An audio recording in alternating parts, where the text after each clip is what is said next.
This is the beginning of an interview with Mr. William Brady. Today is Wednesday, June 18, 2003.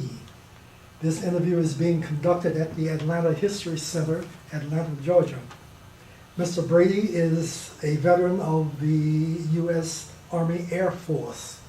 He was in the service from 1941 to 1945. My name is Frederick Wallace. I'm with AARP, and I am going to be the interviewer. Mr. Brady, as I have briefed you before, I want you to tell the story of your military experiences in your own words. Take us from the date of your enlistment in the service, tell us why you enlisted, and take us step by step from that point on throughout your military service. And pay particular attention to those points that were more important, that you feel were more important in your experience. And from time to time I will ask you questions if I feel there is something that you need to expand on. But for the most part, you tell the story in your own words. Mr. Brady, will you begin, please? Okay, born and raised in Harrison, New Jersey. And let's see how that thing went from there. When to a point in time when they started to create an Army, Navy, and Air Force, I was living in the Newark area. Draft was used at the time to draft members of the service, in the service. To avoid the draft, I volunteered to go in and do my year, which was available at the time. And volunteering gave me the right to choose which branch of the service I would like.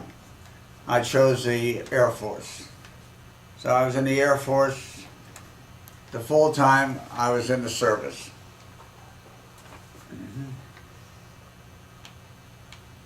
Initially, I went from Newark, New Jersey. They shipped me down to Keesler Field in Biloxi, Mississippi. That was the first association I had with any organized group.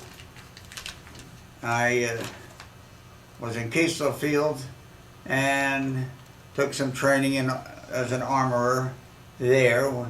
It was somewhat limited, so they shipped me from there to Lowry Field in Denver, Colorado. I spent most of the armament activity, learning the armament, in Lowry Field. I had the experience while in Lowry Field, walking around one day, and of course they had the aircraft were landing and taking off, and a lot of training in the aircraft also. I had the experience of watching one aircraft fly down and fly directly through one of the hangars, from one end of the hangar to the other end. It was not supposed to be allowed, I'm sure, so I understood later on he was severely reprimanded for his activity.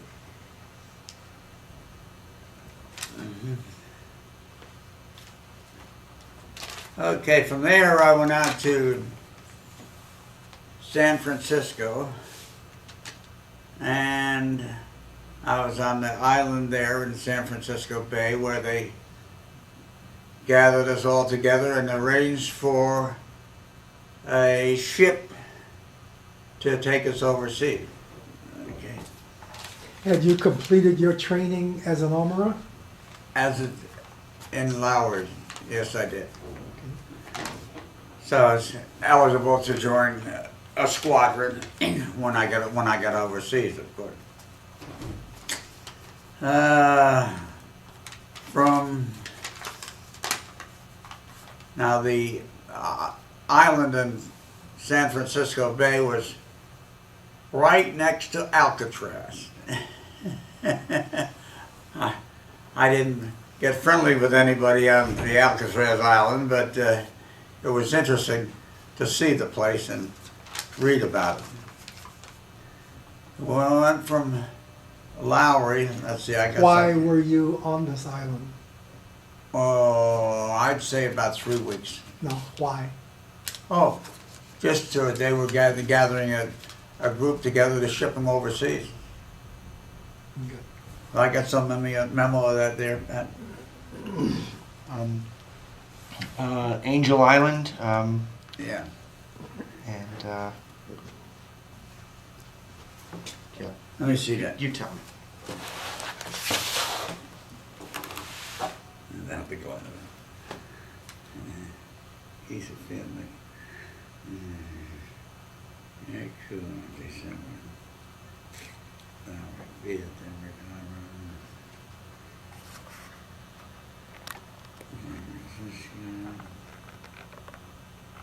And went from there, along with the British ship.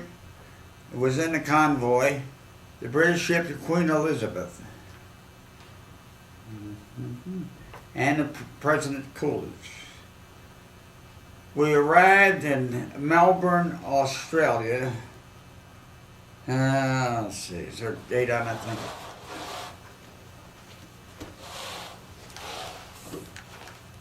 July. April 9th, 1942. April 9th, 1942, we arrived in Melbourne, Australia. And, let's see.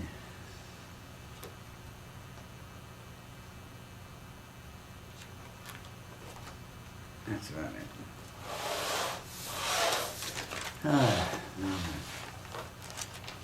From Melbourne, we went by train to Sydney, Australia, which is halfway up the coast, the east coast of Australia. From there, we went to Townsville, Australia, and stayed there for close to 12 hours. The reason we were hung up there, they were loading the ship with coffins to be shipped up to the area where the fighting was going on. But we spent hours just sitting there watching them load the coffins aboard this ship.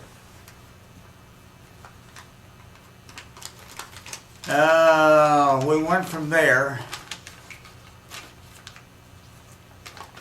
to the Philippines. And that wasn't much of a run, but we settled in there with no problem. And we were assigned to a squadron, and we were, the different strips were designated as so many miles from where the ship landed. So we were on what they call just 12-mile strip, the airstrip. That was the way they designated them. 6-mile strip, they all knew where they were by designating them as so many miles from the harbor. And the activity was very quick there for the fact that the Japanese were getting very active with their air strikes. So the first night we were there, they come on down and had no problem. We didn't have anybody to intercept them. We didn't have any night fighters at the time. So they come in and just drop their bombs at leisure, you might say, with no interruption. And this activity, with them having no problem at all of nobody disturbing them to intercept them, this went on for 7 or 8 days. Every night they'd come on over. And of course, the smartest thing you could do was, dig a slip trench and jump in the slip trench, because they would come over and just loads of them, dropping their bomb. Up and down the street. And they'd pick a different strip each night, you know, to try to hit the planes that are on the ground that we were supposedly guarding, but we were obligated to maintain the planes that were on the ground. They hadn't had too much luck the first couple of nights damaging any of the craft we had on the ground. But some of the fellows that were in the trenches, the concussions and the like would just very disturbing, and it would kind of tear your clothes off. Not in my particular case, but some of the others that I was with, where they were close to a concussion when the thing hit close, not a direct hit on them, but maybe 10, 15 yards away. The concussion was enough to, when I got to look at one of the trenches, when I went over to check on one of the boys that were in one of the tents close to us, about 15 yards away, I went over to see the one guy who had been hurt.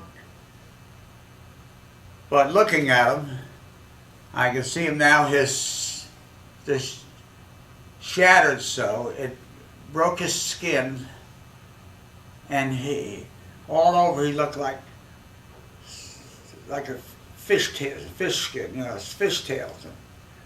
It was shattered so. Looked like scales on a fish. Unreal, but something you can never forget, you know, looking at the thing and And that happened every day for about 7 days? yes, every night they come over. Every night they come over. That must have had quite an effect on you. Well, it disturbed you. You couldn't sleep, that's for sure. But we had,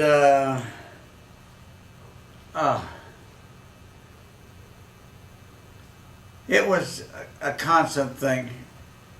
You knew they were coming over every night, so you made sure you had enough room in the hole for the 6 of us to jump in this hole.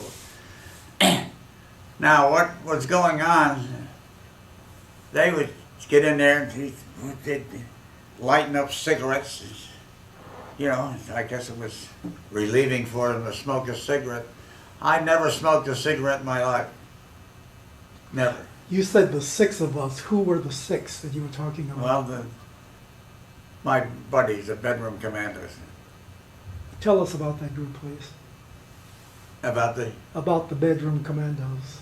Oh, we were, when we got together in the armament school in Denver, we traveled together out to the San Francisco, to the coast, and we got to be very, very good friends. And we made it a point to stay close. And we just a little buddy-buddy relationship that was very nice. And then we were good friends all through the war, while we were there, while we were overseas. Good friends. And we would protect one another any way we could. You know. But we had to, I showed you in the pictures there, we would build platforms. We would, in the field tents we had to sleep in, what we would do, we would get together and I'd build platforms and we would put the tent up on the platform, you know, we'd be off the ground. And so we were kind of got together and stayed very close, and that's when I got together, made some signs and called ourselves the Bedroom Commandos. I figured that if we got to take some pictures, which we did, and sent those home, it got to be a laugh. You know, everybody talked commandos. Nobody talked about Bedroom Commandos. But We were buddies also. So you were all in the same squadron? Yes, yes. We were the same group, same squadron. What jobs did you have? Armorer. All 6 of you were armorers? All of us were armor. Yeah. And what does that mean? What were you supposed to do? Well, we repaired the machine guns on the aircraft. They loaded the guns and maintained the armament equipment aboard the aircraft, any aircraft. Would you tell us what the aircraft was? We had some A-20s, and that's a couple. Then we had some P-39s, which were pursuit P-39s. And that was that twin fuselage type thing. But that was our job, to maintain the armaments then.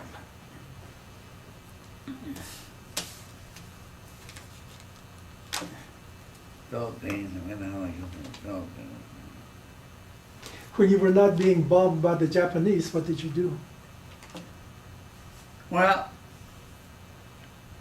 that was the daytime activity was to maintain the aircraft, And did the aircraft fly on combat missions? Did they? Yes. Yes. Mm-hmm. Yes, they did. And mostly, of course, they were daylight. We didn't have any night fighters. They weren't trained for night fighting, but in the daytime, yes. Very, very busy. And Tell us what your average day was like. average day, Yes. Your average duty day from the time you got up in the morning. well, from the time I get up in the morning, the first object was to hope we could find something to eat. Now, I date back, I've told this story that for rations, when we were overseas, we had C rations and K rations. C rations were dated from World War I. Corned beef in cans with the dates on them, dating back to World War I. But it was acceptable for the fact that it was still good.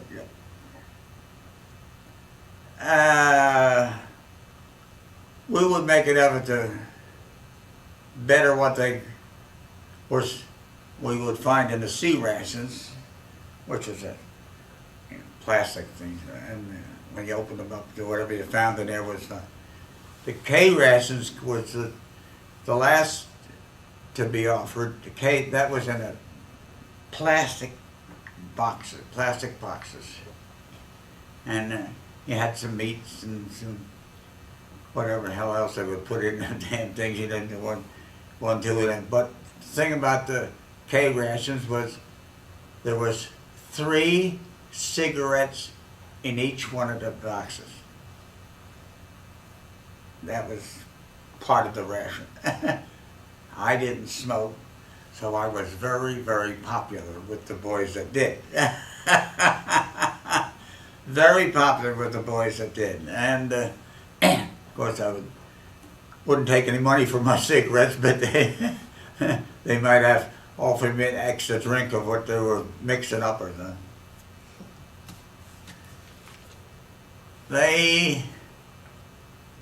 For rations, every once in a while they would offer, or they would come up with 3 cans of beer for each person.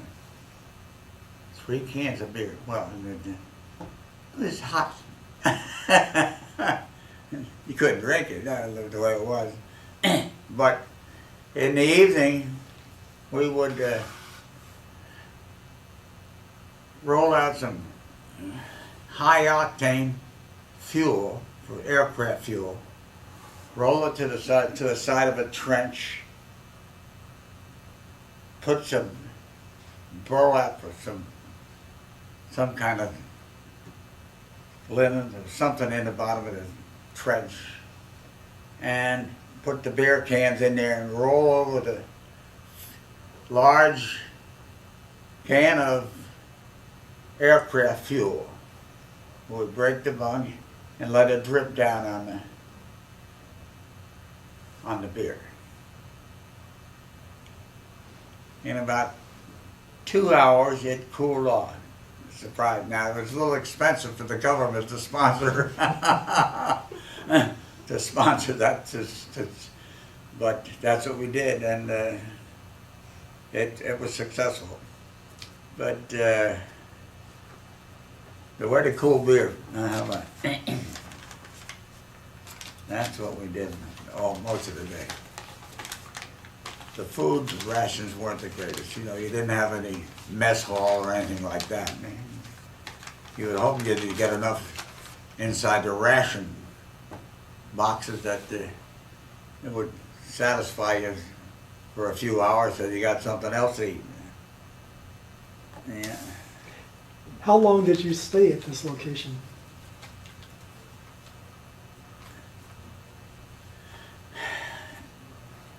I guess we were there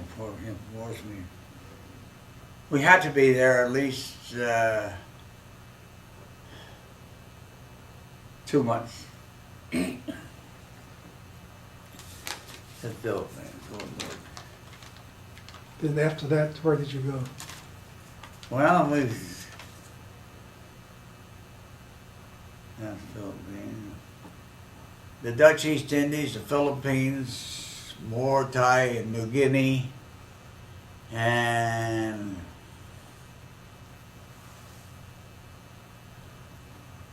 some individual little places I don't remember the name, but they were close to the shore and close to where they had maybe one airstrip, you know, just one airstrip.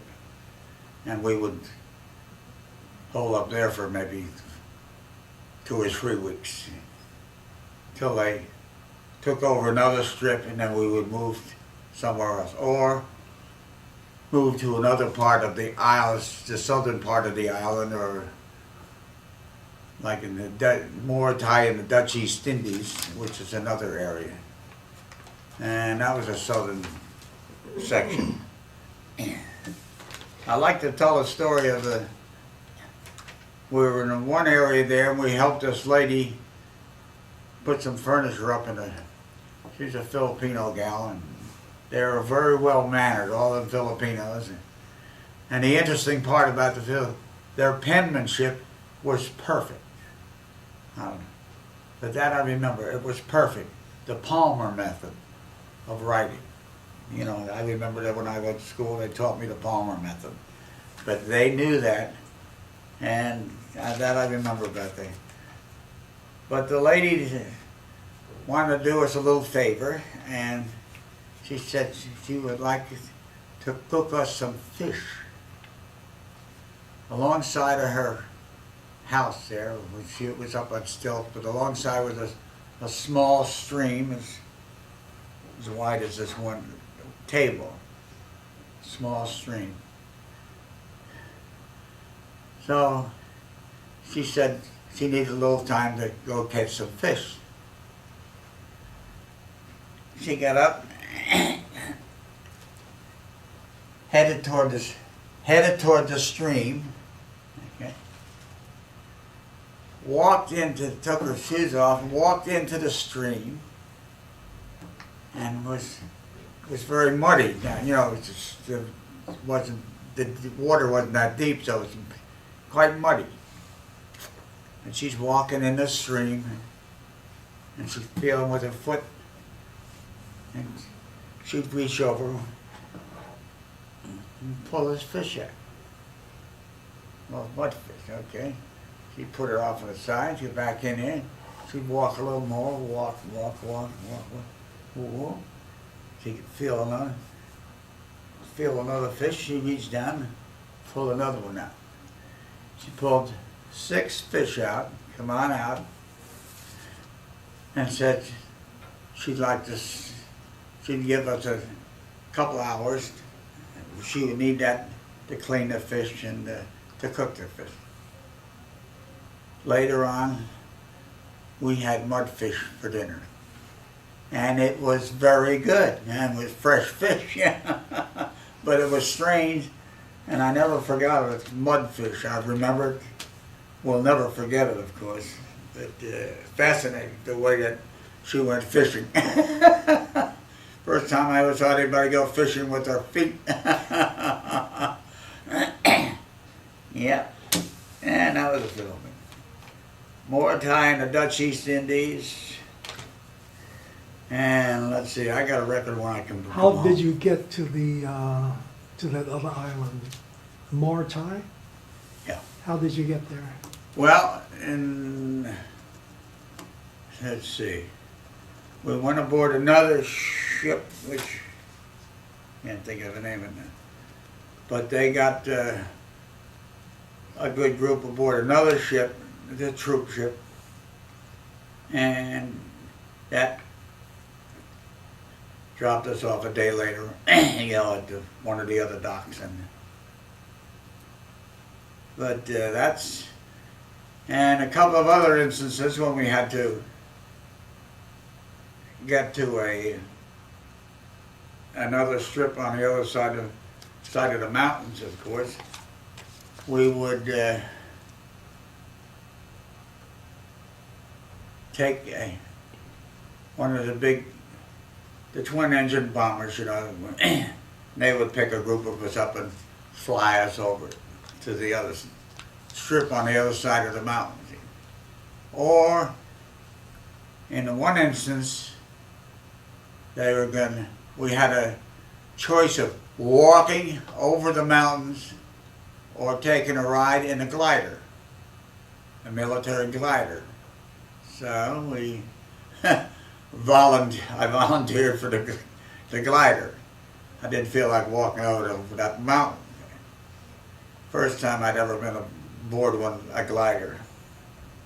The interesting part about the glider, when they're pulling you before you go up in the air, they're very noisy while they're pulling you through the air. The plexiglass windows, they would be noisy, But when they got up high enough and they cut you loose, everything would quiet down, and everybody aboard would look at one another, and I'm saying, what the hell what did I volunteer for? No motor up in front of this thing. This is a little strange. Anyway, we landed with no problem. The first time I'd ever been aboard a military glider. Fascinating, absolutely fascinating. And let's see. From there on, let's see, we covered all the airstrips. Got banged up a little bit. I spent about 3 weeks in a field hospital. I took some shrapnel from the night activity, and I was in the field hospital for about 3 weeks. Tell us a bit more about that. While I was in the field hospital,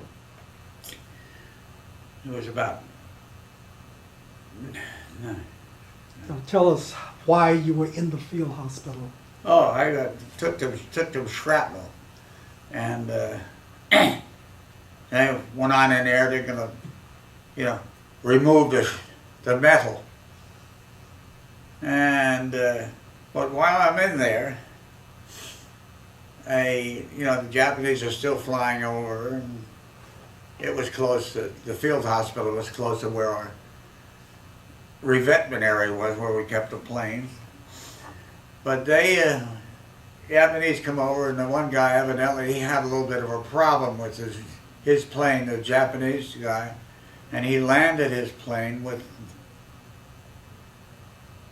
without crashing, and they went out and captured him.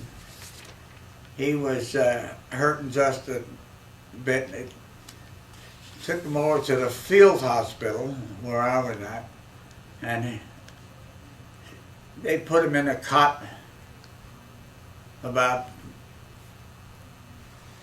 6 places down from where I was laying in the cot, And that evening they come on over again, flying over, the Japanese, they were dropping them. And I heard a bang, a loud noise, and then morning, the Japanese pilot that was down in the bed, somebody figured, well, we don't want anybody behind our back. We got enough problem with them up above. Somebody shot the guy. So that took care of him. Anyway, let's see. That took care of the Filipino guy, the mudfish. You were awarded the Purple Heart. What was that for? Yes. Because of a shrapnel injury? Yeah. And that was from the Japanese bombs? The shrapnel That injury? was from the Japanese bombs, yeah. Okay. But it's eerie, you know, when they're coming over every night, and geez, you hope, yeah, they're not going to land one close to you. But I had one land close enough where we had the fancy tent I used to set up with the boys, and the concussion, one landed close enough where the concussion took the tent and everything in it out into the field. So it just blew it right out. So we didn't lose anything, but it was all damaged. The tent was, damaged. But it could have been a lot worse, had it hit closer. But it was close. And did the Japanese planes, did they aim for the hospital where you were? Did I? The Japanese planes, were they kamikaze pilots? Was that the one that was in with me? The Japanese guy? Yes. Yeah, he was a kamikaze pilot, from what I understand. And were there other instances of that? No. Only one that I can remember even hearing about. He was the only one. Mm-hmm. But war is a crazy thing. And So after you recovered, what happened then? Where did you go? well, eventually we, when things settled down a little bit in the islands there, we were shipped back to Australia. And let's see, we stayed there for, a couple of months. And they arranged for a ship to take us back to the States. And I think we left from Sydney, as opposed to, we didn't go all the way down to Melbourne where we first came in, but I think we left from Sydney to come on home. And the next thing I remembered, I'm looking at the Golden Gate Bridge. The Golden Gate Bridge. And Let's go back to when you were in the Philippines. You told us about the K rations and the food and whatnot. What about any type of entertainment? Did you have any USO shows or anything like that Yes. come over? yes. Would you like to tell us about that? In one instance, the USO was made up of very talented entertainers, as you know, and one of them on schedule to visit our camp and area was Bob Hope. And sure enough, a couple of days later, in the evening, we built a stage. It wasn't much, but enough for him to get up and he put on a show, and unforgettable, of course, very, very humorous, and made you laugh. But he did show up there, Bob Hope. The only one I remember showing up on the scene was but he got a lot of cheers, and they were, all the guys, of course, were very appreciative of him coming over there into the night activity, and he could get hit as well as anybody else, But he did show up there, and it was appreciated. So that show was good for morale, is that right? Oh yeah, very much so. Mhm. Very much. And did you have movies or anything such as that? No, very little of that. Very rare. Such a thing as movies, no. No. So you had to entertain yourself other than the Pretty USA much, show? pretty much. Like I say, I had the buddies I had were good Joe, and we could tell stories about the home life, where we lived, and schools we went to. Some of them were college boys, and the activities and sports, those that played sports. We didn't have any soccer balls or anything we could kick around like that or anything. But we could pretty much entertain ourselves, the 6 of us in a group. Did you receive mail from home on a regular basis? Did I receive mail from home? Yes, yes, very good. Very much so, yeah. And that was greatly appreciated. Mail from home was fabulous. Very, very, very, very, very much appreciated to get mail from home. Ah, yes. Yep. When you went into the service, were you married or were you single? Single. You're single? Did Yeah. you leave a girlfriend at home? I'm sorry? Did you leave a girlfriend at home when you left?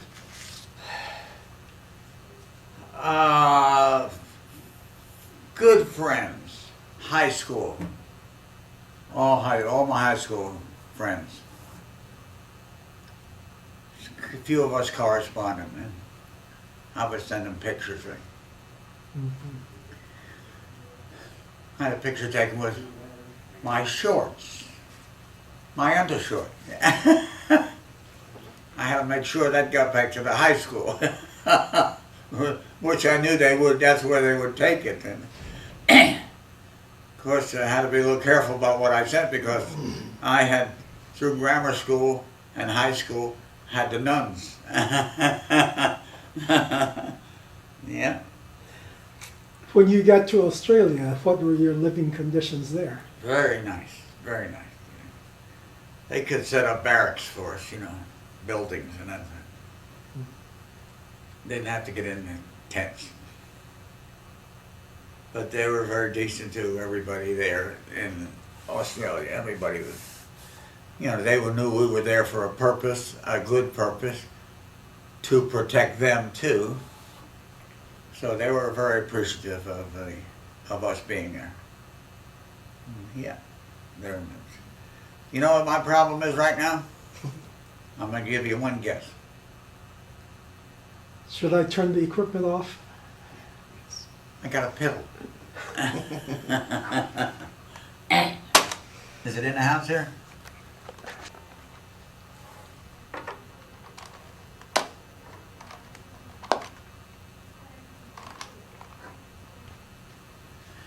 You mentioned earlier that you had experience with the kamikaze airplane pilot that was attacking you. But you had another experience with this. Can you tell us about that? Okay, this is the ones we were talking about there. We were aboard this LST, okay? And we're still out in the water, and this guy this Japanese plane come over the mountainside. We could see him. And he was heading toward our LST. In short order, he dove into the side of the LST. Of course, killed himself, and then, which is, they call themselves suicide planes. They were schooled that way in Japan, and the ship was hurt bad, and it was sinking. I had a life jacket on.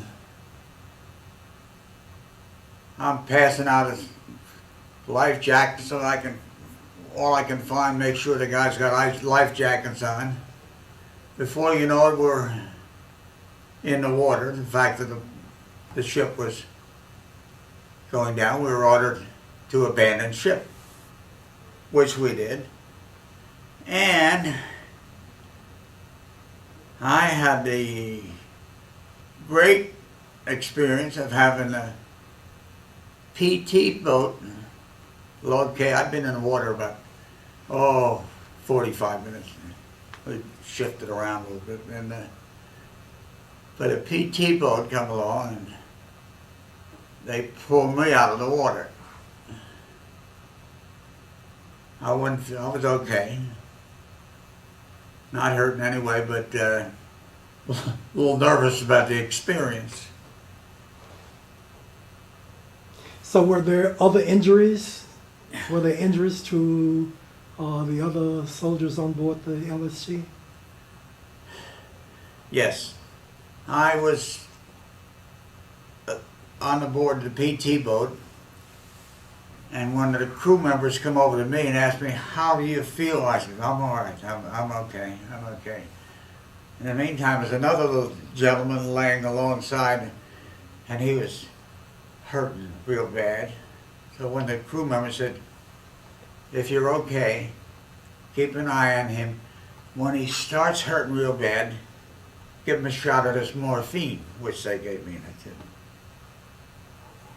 "All right, I'll be okay." And they left, and sure enough, he's hurting real bad. In one instance, I went over and hit him with a shot of morphine.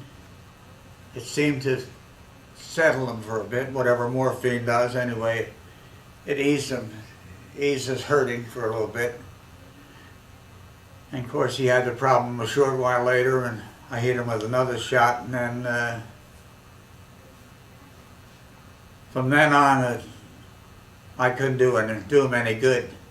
And to this day, I can look and see his face when I'm looking down at him after I fed him the morphine. And when it fell off and he didn't, experience the morphine doing any good anymore, and but he just about died in my arms. And like I say, to this day, I can still see that face. Very strange feeling. But I guess it's a month or so later when we're in Australia, and they're getting us together to head back home.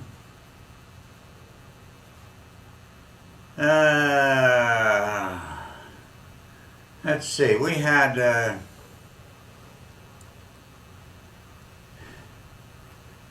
the group I was with, my buddies we were separated by now.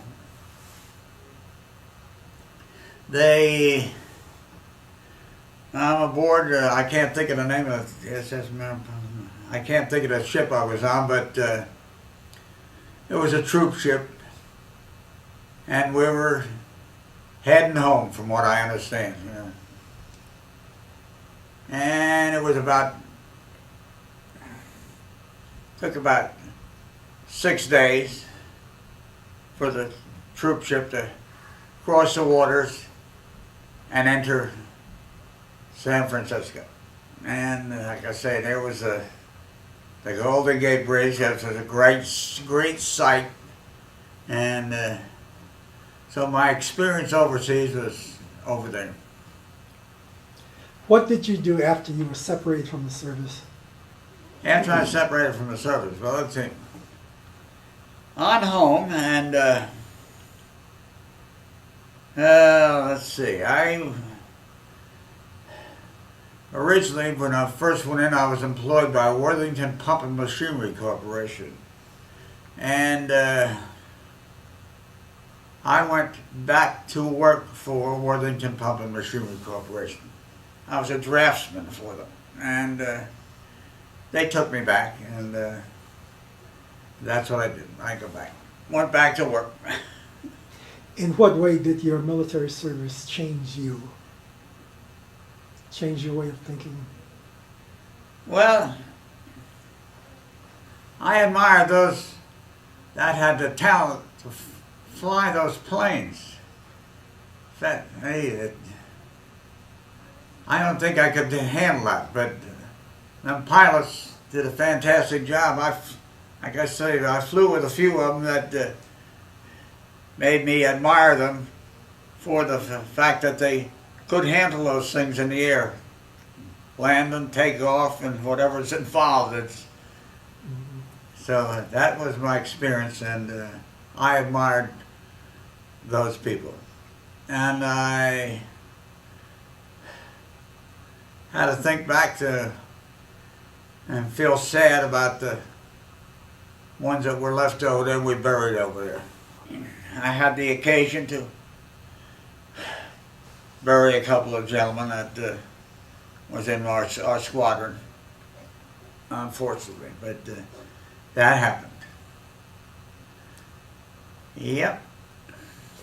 Is there anything else you would like for us to know? Oh, I think that pretty much covered my experience. Well, we thank you very much for sharing your experiences with us, Mr. Brady. And as I said, this information will be archived in the Library of Congress. Okay. And at some future date, when your grandchildren want to know about their granddad or their great-granddad, they will be able to find the information by accessing it through the Library of Congress. There you go. Thank you very much. I thank you. Thank you very much.